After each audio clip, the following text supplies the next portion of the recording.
Assalamualaikum warahmatullahi wabarakatuh. Kami dari kelompok 4 kelas A3 Pendidikan Bahasa Inggris IKIP Siliwangi Bandung. Video ini bertujuan untuk memenuhi tugas mata kuliah Psikologi Pendidikan dengan dosen pengampu Bapak Wahyu Hidayat. Perkenalkan, nama saya Novi. Materi yang akan saya bahas adalah definisi psikologi pendidikan.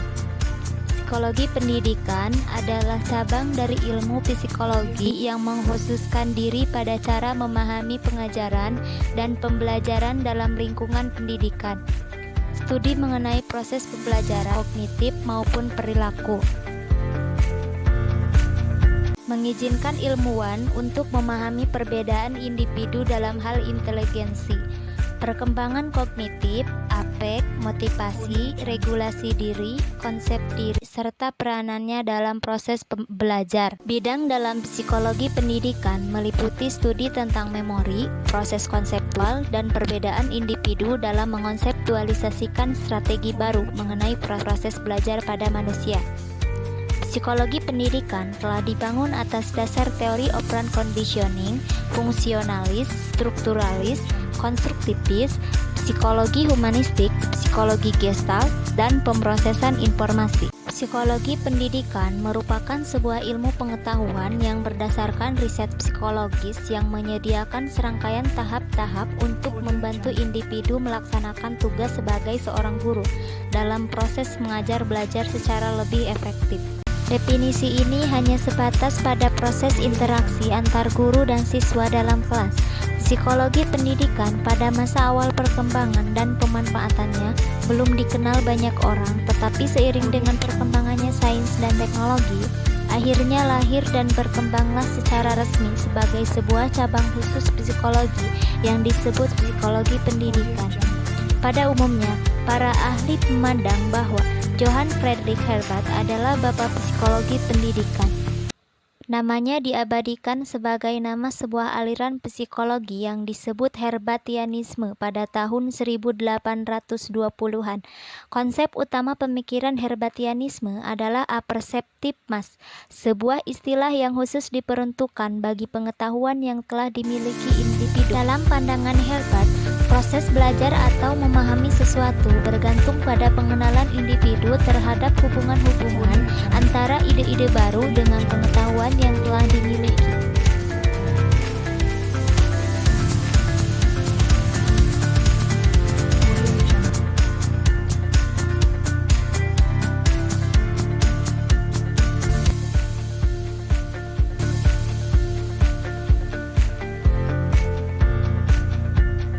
Pengertian psikologi pendidikan menurut para ahli.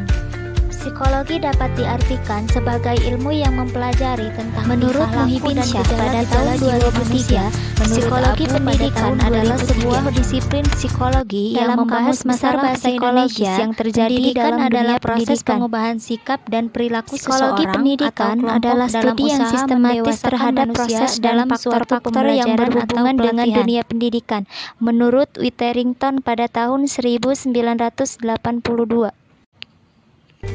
Sementara itu, Jiwandono pada tahun 2002 mengatakan bahwa psikologi adalah ilmu yang mempelajari tingkah laku dan pengalaman manusia.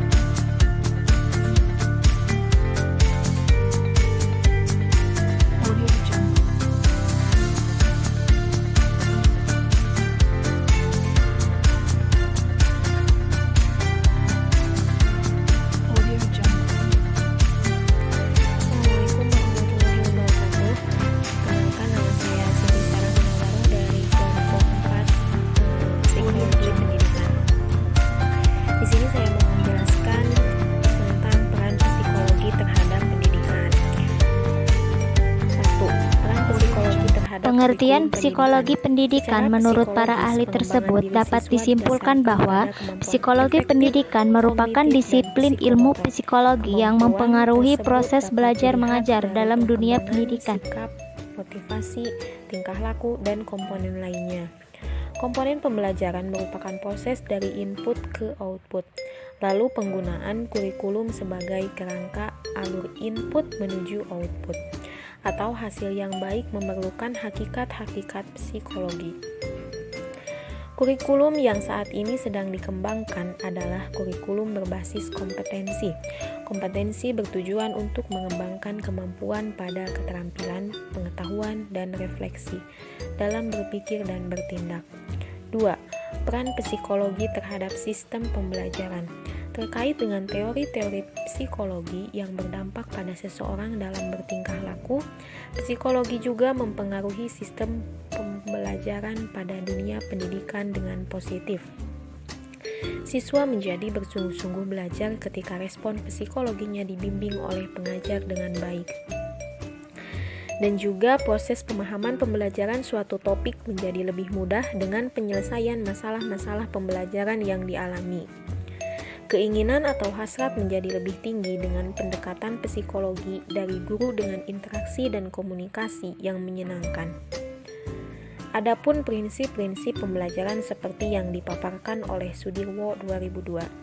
1. Seseorang yang belajar harus memiliki sebuah tujuan. 2. Tujuan dilahirkan dari kebutuhan, bukan paksaan. 3. Harus bersedia mengalami beberapa kesulitan. 4. Belajar itu dibuktikan dengan perubahan perilaku. 5. Belajar membutuhkan insight, apa yang harus dipelajari dan dipahami. 6. Seseorang membutuhkan bimbingan. 7. Ujian perlu dilakukan namun didahului dengan pemahaman. 3. Peran psikologi terhadap sistem penilaian.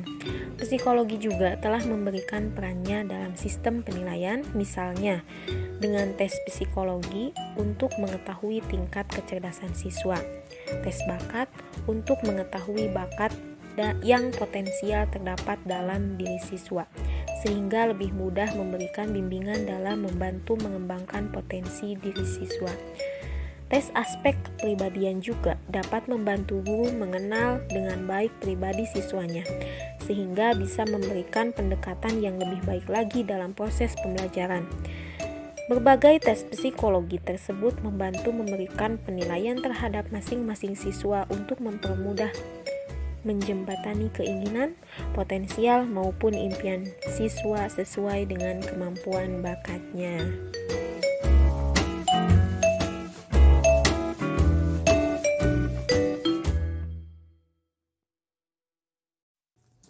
Halo, nama saya Eli Suryani dengan NIM 202200081 dari kelas A3 2020 dari kelompok 4. Di sini, saya akan menjelaskan manfaat mempelajari psikologi pendidikan. Terdapat beberapa manfaat mempelajari psikologi pendidikan menurut Muhammad dan Wiyani 2013, yaitu 1. Memahami perbedaan siswa. Masing-masing siswa memiliki kemampuan dan potensi yang berbeda-beda. Sebagai guru, perlu untuk memahami perbedaan-perbedaan karakteristik setiap siswa, tahap tumbuh kembangnya, serta tipe perilakunya. Pemahaman tersebut dapat menghasilkan interaksi pembelajaran yang sesuai dan pembelajaran yang efektif serta efisien.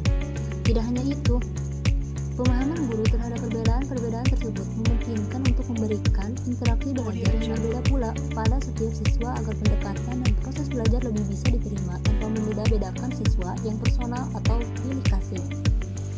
Yang kedua, menciptakan iklim belajar yang kondusif di kelas. Kemampuan guru untuk menciptakan iklim belajar yang kondusif meningkatkan efektivitas kegiatan belajar mengajar dalam kelas.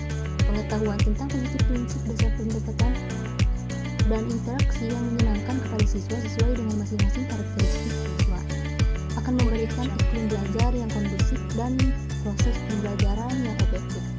Ketiga, memilih strategi pembelajaran yang tepat. Mempelajari psikologi untuk mengenal karakteristik masing-masing siswa dan mengenal metode pembelajaran yang disukai akan memberikan kemampuan untuk memilih strategi pembelajaran yang tepat di dalam kelas. Strategi pembelajaran yang sudah tepat akan memberikan situasi yang efektif belajar mengajar. Keempat, memberikan bimbingan pada siswa. Psikologi memberikan kemampuan kepada guru untuk menjadi seorang pembimbing bagi siswanya dengan pendekatan emosional dari hati ke hati. Untuk pendekatan kepercayaan siswa, ketika siswa sudah memberikan rasa percayanya kepada guru, maka proses membantu penyelesaian masalah untuk proses pembelajaran yang efektif akan dapat dilakukan dengan mudah. Yang Yang kelima, berinteraksi dengan tepat dengan siswa. Prinsip-prinsip psikologi mendasari cara berkomunikasi yang tepat dalam pembelajaran. Komunikasi dengan siswa dinyatakan dengan memanfaatkan diri sesuai tahapan kembang siswa, sehingga dapat memberikan suatu interaksi yang menyenangkan. Penyesuaian dengan tahapan tumbuh kembang siswa menciptakan pemahaman pengajar dari sudut siswa dan mengetahui keinginan atau proses pembelajaran yang disukai dan juga karakter masing-masing siswa.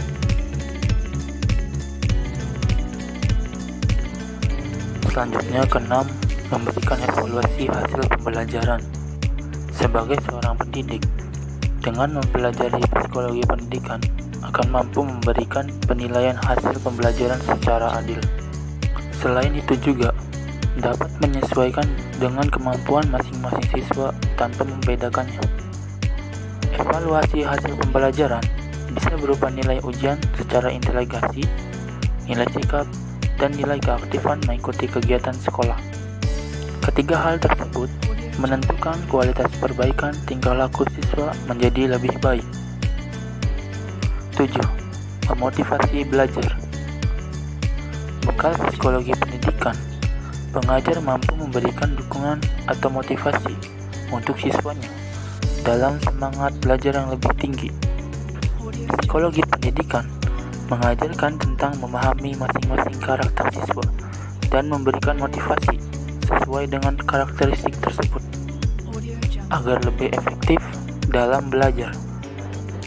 8. Menetapkan tujuan pembelajaran. Psikologi pendidikan membantu pengajar untuk menentukan tujuan pembelajaran terhadap seperti apa yang diinginkan sebagai hasil pembelajaran. Tujuan tersebut akan ditetapkan pada setiap materi yang akan diberikan. Oleh karena itu, tujuan pembelajaran dijadikan patokan kesesuaian hasil pembelajaran, apakah nantinya dianggap berhasil atau tidak. 9. Penggunaan media pembelajaran yang tepat. Pengetahuan psikologi pendidikan juga bermanfaat untuk menentukan media pembelajaran sebagai aktivitas pembelajaran yang menyenangkan. Media pembelajaran juga disesuaikan dengan materi belajar yang akan disampaikan. Media pembelajaran tersebut akan memudahkan proses pemahaman materi dan lebih efisien dalam pengembangan imajinasi siswa. 10. Penyusunan jadwal pelajaran yang sesuai. Penyusunan jadwal pelajaran juga disesuaikan dengan kondisi siswanya. Pelajaran yang membutuhkan pemikiran lebih rumit, seperti matematika, akan lebih baik jika diletakkan pada jam pelajaran pertama.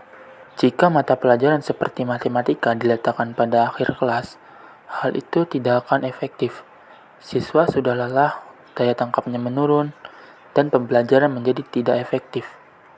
Psikologi pendidikan memberikan dampak dan manfaat dari berbagai aspek dalam pembelajaran. Psikologi pendidikan mampu membantu pengajar untuk memahami siswa berdasarkan karakteristiknya, tahap tumbuh kembangnya, dan tingkah lakunya secara emosional untuk memberikan proses belajar mengajar yang tepat dan sesuai sehingga menghasilkan proses pembelajaran yang efektif dan efisien.